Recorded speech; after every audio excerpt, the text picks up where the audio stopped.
382. Jadi di sini aku mau ngasih tahu ke kalian tentang implementasi nilai-nilai bela negara berdasarkan jurusan aku, yaitu jurusan ilmu komunikasi.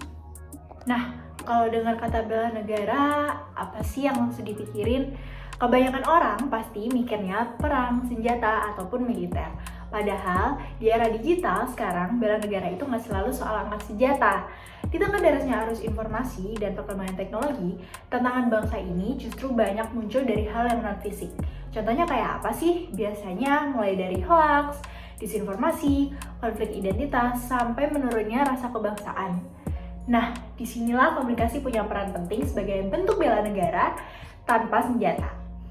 Dalam perspektif ilmu komunikasi, bela negara ini bisa dilakukan lewat cara dengan kita memahami media, menyampaikan pesan, dan juga berinteraksi di ruang publik, khususnya di media digital.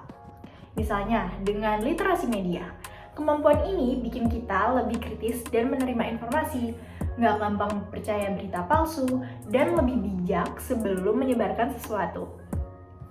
Sikap sederhana ini sebenarnya punya dampak besar untuk menjaga persatuan dan identitas bangsa. Selain itu, ada juga peran komunikasi persuasif. Peran komunikasi persuasif ini yang dimana peran-peran kebangsaan yang dikemas dengan cara yang menarik dan juga relevan, terutama untuk generasi muda.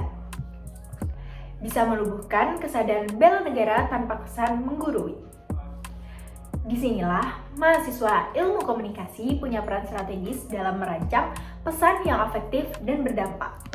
Nah, secara teori, peran media itu juga bisa dijelaskan lewat agenda setting teori, yang dimana media mampu menentukan isu apa yang dianggap penting oleh publik.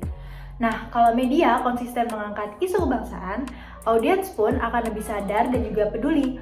Lalu juga ada teori uses and gratification yang dimana menjelaskan bahwa audiens itu aktif memilih media sesuai kebutuhannya. Jadi audiens itu tidak hanya pasif, tapi dia juga aktif memilih kebutuhan media sosialnya, yang artinya pesan bela negara itu harus relevan, menarik, dan juga sesuai dengan kebutuhan audiens agar benar-benar diterima. Nah, kesimpulannya di era digital saat ini, bela negara itu bukan cuma tugas pemerintah atau aparat aja ya. Jadi, tapi juga tanggung jawab kita semua, dimulai dari cara kita berkomunikasi, bersikap kritis, dan juga bertanggung jawab dalam menggunakan media. Karena dari situlah nilai kebangsaan bisa terus dijaga dan juga diperkuat.